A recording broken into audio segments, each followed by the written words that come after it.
Na-scam na naman ako. Muntik lang. Na-scam na naman ako. Muntik lang.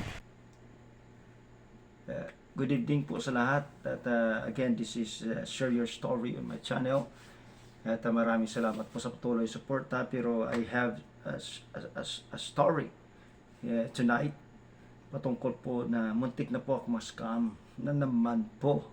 Sasabi pong talagang mapapawaw ka nung sinabi pong bibigyan ako ng sasahudan ako ng $1,000 po sa aking Facebook page or sa aming Facebook page sa church. At kasi monetize na po yun, matagal na po, pero hindi pa nakakasahod hanggang ngayon. Pero anyway, in this point na bakit muntik ako na scam, kasi po una ay sabi niya po ay bibigyan niya po ako ng $1,000 on a week po. At magpo-post lamang ako ng 10 ads every day po. At alam nyo kasi pat na iganyo ako dito kasi yung mga ipopost po ay puro branded, kaya napawaw pa ako. So very interesting po talaga ang itong ganito kasi biruin mo ang mga branded nito ng mga sapatos ay tulad ng Adidas, Nike, Puma, or ano pang mga pangalan na ito na branded na 10 ads per day para i-post lang po sa aming church page na na-monetize. So nagganyo pa ako at sa madaling salita ay nagkaroon po kami ng magandang usapan at kaya nga umpisa po kasi gamit ko doon ay ang PC pa una at saka kaya nagkakaproblema po ako sa paano po ito gawin. Ito yung proseso para po ma-set up ko po ang kanilang ID na una sa ID manager para maka-access po sila, no? maka-access po sila sa maka-access po sila sa aming church page, sa Facebook page. So yun, at talagang very excited at yun nga ang pinag-usapan namin at kung paano po ang gawin patungkol doon. At it's very interesting po talaga. So kaya po kayo kami na mayroong pinag-uusapan po doon sa page, Facebook page sa PC. At nandun po ang mga details, yan, nakikita nyo po yan, yung mga details paano ko pinag-uusap at ito pong scammer. So kaya nung mahirap po at hindi ko po alam kung anong gawin kasi hindi ko po alam at gusto niyo po ay ang ginawa po namin ay lumipat po kami sa WhatsApp. Yon. Yung pong WhatsApp na yan para po screenshot ko po na maayos sa kanya at i-guide niyo po ako. So yun po, at sa madaling salita ay yun. At nagawa po namin at nag-guide niyo po ako kung paano po at yan po ang kanyang mukha, yung sa mga iwan ko kung totoong pamukha niyo po yun. Anyway, yan po ang aming pag-usap patungkol po doon sa WhatsApp at talagang very interesting po, no? At alam niyo, na-excited din po ako. Pero alam niyo nung banda na yon nung kinalaunan ay parang na ano ako po na naalarma po ako nung last po na nung nakita ko kasi nandun po sa sitwasyon na parang na-check ko po na parang iba to na scam, mga scam talaga ako. So nandun po yung ID niya, na-type ko yung ID niya, no, sa ad section at hindi lang po masyado nakikita, pero anyway yun po. At nung nabasa ko po yung kasi tatlo yun yan yung add a page and request access to a page and create a new page. So tinuro niya ko po dito sa add a page. So binasa ko muna, siyempre langan naman di agad-agad, di ba? So medyo alarma ako kasi may words ako dito na hindi ko nagugustuhan at sigurado po na mawala po ang page na ito. Kasi alam nyo, ang ganit bakit? mapapalitan po siguro ang, I don't know, mapapalitan yung ID ng aking page, ng page ko. So, dito po, add a page. Sabi to, your business already owns this page or you need to own it. So, kailangan po yung ID na binigay sa akin, yung ID ads, business, para maging lilipat po doon sa kanilang ID. So, siyempre, hindi ko na po ma-access yun. Kasi, hindi ko po na po awak yun eh.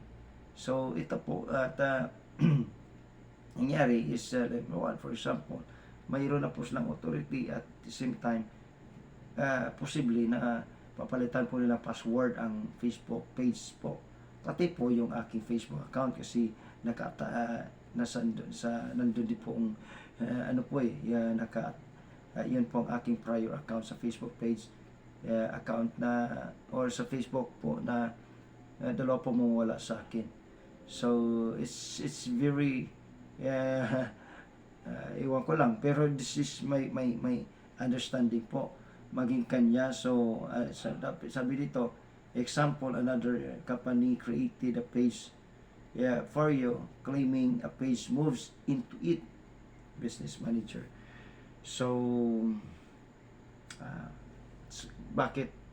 So, ang ginawa ko, nag-search po ako sa YT na mga nangyayari katulad din po nito at nakita ko po, no? Itong, ganito din ang nangyari. So, they offer something para po magkakaroon po ng source of income. Simply, wow, $1,000 a week, and only by introducing some ads, posting ads, no, na mangyari lamang para magkakaroon po ka po ng sahod. Simply, tinanong niyo po ako na kung mayroon po ako mga pwede po magamit, katulad po ng PayPal, na kung saan makakasahod ako, kaya yung mga apps tulad ng GCash. So, okay, no. So that's the point na nakita ko is scam. Kasi nandun din po sa YT na panood ko. Ganun po talaga. So, yun po. At doon ko rin po nakita na tulad sa video na pinapakita ko ngayon. At ito rin po na may mga tao na pala na pala sa akin, kaya pinagdi-delete ko po yan, no? Na mayroon po nakaka-access na po ng aking kaya pala nagkakaproblema ako minsan sa aking church page, no? Sa mga post ko dati ng patulad ng mga video na mayroon nag-claim, kaya pala nagkakaroon sa na access, kaya pinagdi-delete ko na po sila, no? Isa-isa. Ito na yan po. At kaya nga minsan kailangan po natin siguruhin po, research po natin, kasi pinapapabayaan ko rin po ang Facebook page po, kasi naman sa iilan naman lang talaga takbo doon sa reels, no, ng liliit ng patak ng earnings, pati yung videos po. So, buti kung magbibigay siya ng stars na malaki-laki. So, pero mahirap, mas maganda pa rin yung YT. I recommend po YT. So anyway, kung may page po kayo na tulad po na sa akin, it's okay naman po yun. At, pero mas maganda pong YT kung talagang pagtatrabaho natin. So kaya kailangan po talaga nating suporta, no? Kaya kung hindi pa kayo nagpag-subscribe, subscribe po kayo. At like po at paki-comment na lang para masuportaran ko rin po kayo. So suportaran naman po talaga tayo. So, ganun po ang nangyari. So, yan po, pinagdidelete ko po yan. So, nagka-alarma. So, ang ginawa ko po ay na-block ko po ang, kasi nag-usap kami, na-block ko po, o kaya na-block ko po doon sa WhatsApp, ay na-block ko na po siya. Din po sa yung mga aming pinag-usapan or messages doon sa Facebook page, sa messages ay na-scam, inano ko po ng scammer yon, no? So at least po na my experience. Alam nyo biruin nyo, nung na-block ko na yung sa WhatsApp yung number na yon, mayroon na naman pong mga ilang segundo lang, ilang minuto lang, ay may nag-send naman agad ulit sa aking WhatsApp, hindi na po sa aking Facebook. At sinabi dito that we are interested in posting our stuff on your Facebook page as a paid promotion. We will provide you 2 article or video posts on daily basis. You have to publish them and you will get paid $1,800 per week. Wow, nagtaas-taas na, tumaas na naman ito. So no any subscriptions fees or any amount required from you. Biruin nyo So, kaya ginawa ko, lock na naman siya. So, that's it. Ingat-ingat na po tayo. So, I hope nakapag-share pa ako sa inyo na ingat po tayo. Mag-research po muna tayo. Kung ano man ang ganyang pamaraan, ingat po tayo. So, salamat. Kahit po dito sa YT o ingat-ingat po tayo. O kaya sa Facebook, ingat po tayo. Sa WhatsApp, ingat po tayo. Anumang klaseng apps na yan, ingat po tayo. So because there's marami ngayong scammers ngayon ang gumagawa ng paraan. O kaya baka gutom sa mga anyway, mga scammers nakita ko para mga Pakistan dito, mga almost Pakistan ang nakita ko. Anyway, that's my share my story in this tonight. I hope makatulong ko sa inyo. So don't forget to subscribe my channel. See you in your channel. Bye bye. God bless everyone.